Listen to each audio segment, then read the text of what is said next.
The power of his dream brings you here. HISMAN Sean Collard. Another touch point from the Interpersonal Skills Course, which comes from cultural transformation through interpersonal skills, connecting with intent. And this is teaching you how to build better relationships. And when we say intent, it's something that you really want to do. You want to make it happen.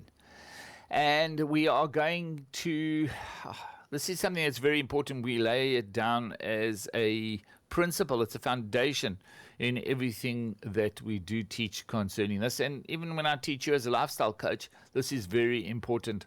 And it is the term called ground zero. Ground zero is the core values that identify anything's existence. It's basically the heart of the matter. So what would be the ground zero principle of a cup? Let's say a coffee cup. There are a few ground zero principles that allow it to be called a coffee cup. Is it not so? Well, let's think of it.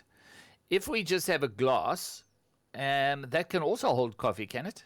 Yes, it can, but it's missing a ground zero principle. So a glass is similar to a cup. They can both hold liquids. But in order for it to be called a coffee cup, one of the ground zero principles is it needs to be thermal to some degree, at least a handle on the side, so you can't burn yourself because the heat will transfer through the glass.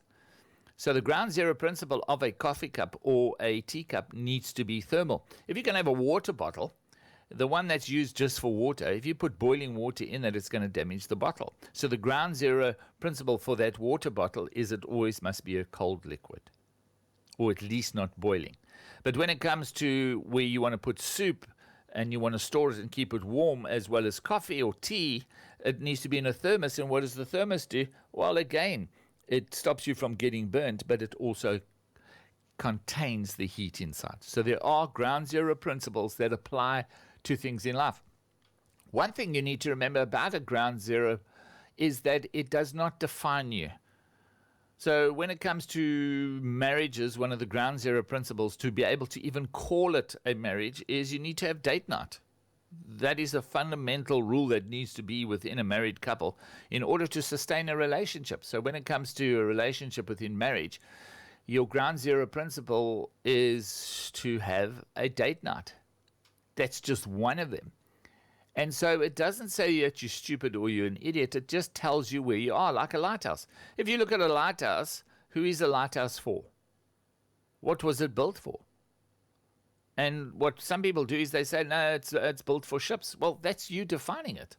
And remember, a ground zero being like a lighthouse, it does not define anything. It just tells you where you are, just positions you. So if you're walking on a cliff and you see a lighthouse, do you just carry on walking because it's just meant for boats? No. If you're on land, that lighthouse is going to say, don't walk any further.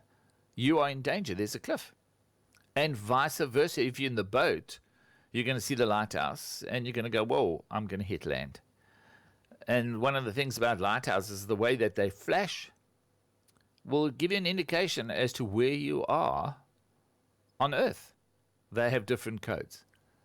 So remember that when it comes to ground zero does not define you. It just tells you where you are. The power of his dream brings you here. HISMAN Sean Collard.